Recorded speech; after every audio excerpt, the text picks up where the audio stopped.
as you rightly mentioned, there is a consistent growth in petrochemical, either utilization and downstream industries. It is continuously growing. India also is growing very fast. If you see as on today, fifth largest economy, third largest purchasing power parity. Another 2 years time or 3 years time maximum, India will become third largest economy.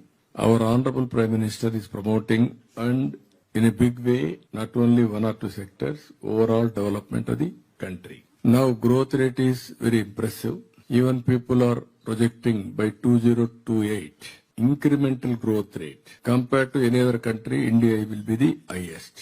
So with all these things, again, petrochemicals is growing at the rate of CAGR 7.3%. Even in India, it is growing better than that. So by even contributors for India, 6% to GDP, 5 million people employment, investments also 87 billion, and also by 2040, around 1 trillion industry. These are all very important notable points. As on today,